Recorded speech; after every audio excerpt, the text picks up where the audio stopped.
4 times a year, between early fall and late spring, the Ohio River chapter of the Train Collectors Association hosts a swap meet at the American Legion Hall on Winton Road. Last April, I picked up these shells for only $1 a piece. I sold the diesels on eBay, and now all I have left is the tender and this basket case of an F3B unit. A previous owner had stripped away most of the old paint, and I can tell from the residue that they used Easy Off oven cleaner. They completed about 80% of the stripping process, but stopped short when the time came for scrubbing with a toothbrush. A film of Easy Off and mostly dissolved paint was left to dry on the shell, which has other problems as well. There are numerous cracks on the roof, but what's really noticeable to me is the warped and distorted plastic from something inside that was allowed to get too hot. Holding a ruler to the side reveals just how badly this shell has warped. What should be straight lines now have a major wave about halfway down, and part of the roof has sunk in, while a different part has bulged upwards. It's a real mess.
Easy Off removes the paint and doesn't seem to damage the plastic.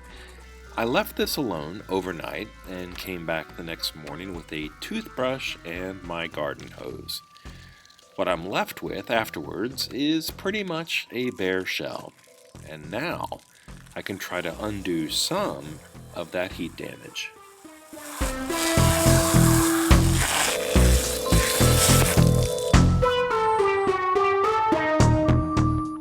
I've been using a hairdryer to gradually heat up both sides of the plastic roof, and I think I'm making some progress. The sides, though, well, I think they're a lost cause, but I may be able to even out the shape of the roof, at least a little bit.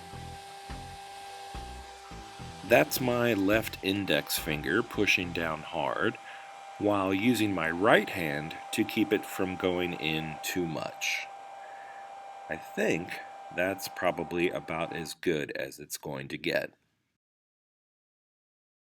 Liquid solvent plastic cement flowed into the cracks before I clamped them together. Tamiya modeler's putty and sanding afterwards should help hide the seams.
I never really noticed until the sides had been painted silver, but the horizontal vents have lost some of their definition. I think that whoever had started removing the paint may have used a pick in the smaller areas, and they managed to gouge and scratch away at the plastic, leaving behind permanent marks and damage.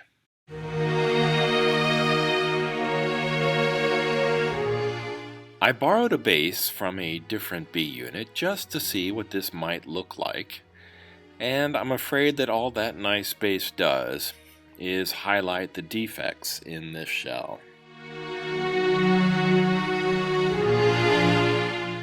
At some point, I think it makes more sense to stop than to continue investing any more time in a project.